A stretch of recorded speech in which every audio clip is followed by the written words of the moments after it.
Hey y'all, and welcome to Politibrawl.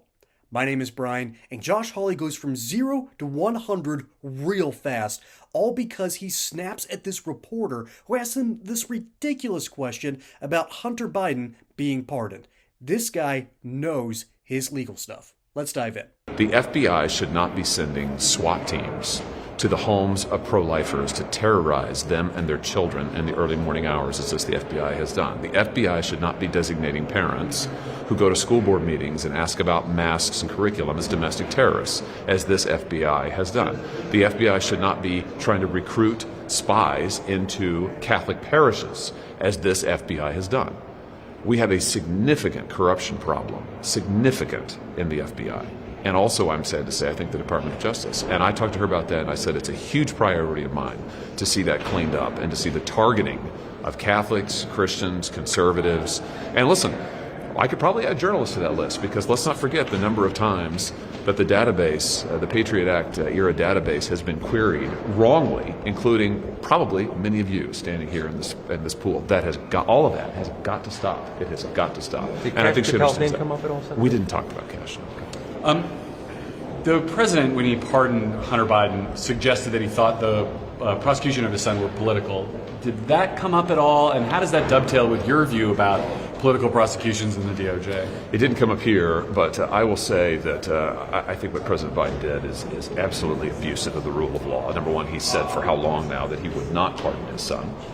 The reasons he gave earlier for saying he wouldn't were persuasive. The reasons he gave now for changing his view midstream are totally unpersuasive. And I think the idea that he would use the pardon power to protect his closest family member, and not, by the way, you've all seen the pardon now, it is truly sweeping. Mm-hmm. It sweeps in all of his Ukrainian activity. It sweeps in all of his foreign dealings. It is stunning. This, let's be honest, Hunter Biden would be in prison already if he didn't have the name Biden behind his first name. The president argues he wouldn't have been charged at all. Oh, that's totally false, Garrett. That's absolutely false. You can look at the charging memo in the Department of Justice for crimes similar to this one.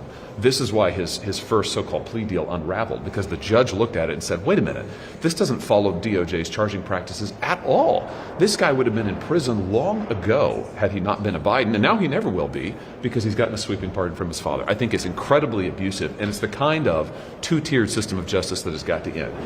Every American should be treated equally based on the clear-eyed rule of law. Maybe I should say the blind, because, Lady Justice, she wears a blindfold. You're not supposed to see who it is, Biden or anybody else. It's supposed to be equal, and it's not been, and I think this pardon just illustrates that. It's terrible. Attaboy, Josh. Attaboy. And I shouldn't be calling him by his first name, because anytime a senator or pretty much any representative at all talks to a reporter by first name, that's an attempt to go, dude, you're saying something either really stupid or you're stepping over a bound. But I do have respect for you because I do have that relationship with you. So remember, anytime a representative talks to a reporter and calls them by their first name, yeah, you either said something really dumb or you did something really stupid. Either way, it's not going to end well. Because in this case, they're talking about Hunter Biden being pardoned. And right there at the end, when Josh Hawley almost loses his temper, the whole idea around Hunter Biden getting these weird gun charges, saying that he lied on a federal form, that, I don't like conspiracy theories, but I can't help but think that was the Department of Justice, that was Merrick Garland's Department of Justice, saying that, hey, we're looking into the Bidens, we're looking into to the Trump family. See, we look at both sides here. We aren't partial. Yeah, I'm not believing that. And furthermore, the whole idea has two other layers. I just described the first one. The second layer is that makes it easy to pardon Hunter for all of his crimes, because his sweeping pardon included all of his dealings with Burisma back in 2014. If that year sounds familiar, that's the year the CIA backed a coup in Ukraine. That's when they broke up the Ukrainian gas company. That's when all these new companies popped up. That's when American politicians sent their kids like Mitt Romney and Joe Biden to be executives on these Ukrainian oil boards so they could funnel money back home and peddle their influence. So, yeah, that's why 2014 is brought up because of the direct corruption, and that's why the pardon is so stinking sweeping.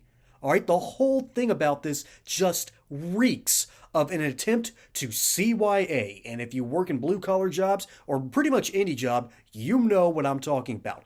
Cover your rear, okay? Can't say the other one. So, no wonder Josh Hawley's getting mad about this because this pardon is unprecedented. Furthermore, the Department of Justice, yeah.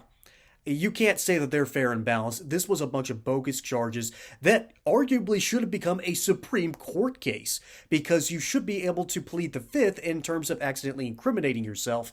But that's a much more nuanced legal argument that, despite my love for the Constitution and constitutional law, that's something that's way above my pay grade to fully understand. And so I'm not going to tell you what I clearly don't know.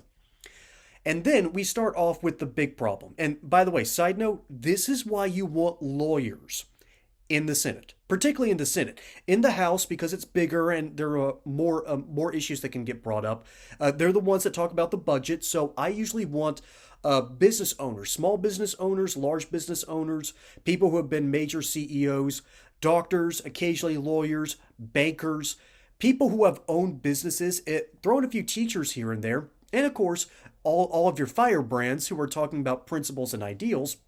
I mean, remember, Newt Gingrich was a political professor before he became a congressman. Unfortunately, so was Woodrow Wilson. Well, regardless of evil incarnate, that is Woodrow Wilson, you want your house to be very, very diverse in its experiences so you can get a diverse set of ideas to potentially change things and for the better for the American people. That's the whole point of having diversity in ideas. And that's not what DEI, unfortunately, is about, because if it was, we wouldn't be raising a legal stink about it. And the reason I bring up that is because lawyers in the Senate tend to have a much smaller purview of what they really want to do.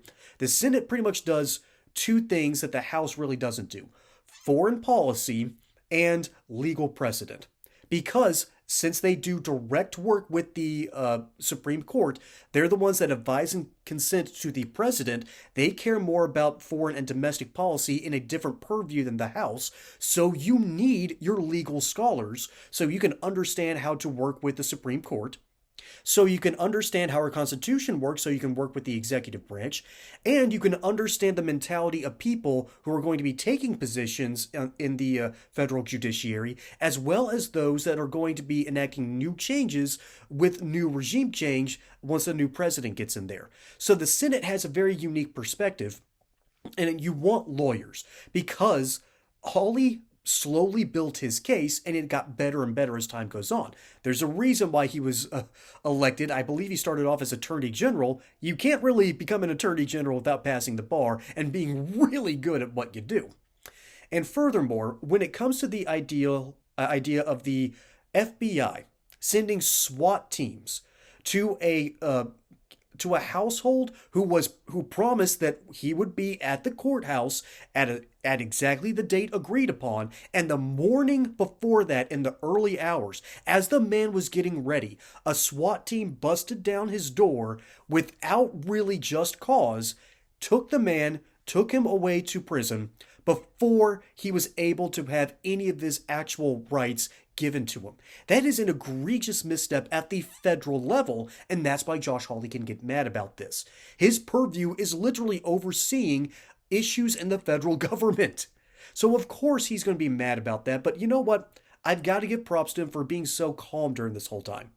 Because he doesn't lose his temper. He doesn't raise his voice. All he does is he gives a simple statement. He's able to pivot to the next issue, and then once the reporter starts getting a little bit odd, he lets him have it in the nicest way possible. It is the ultimate soft, backhanded smackdown to remind this reporter, you are coming to me for the story and for my views. You aren't going to put words in my mouth.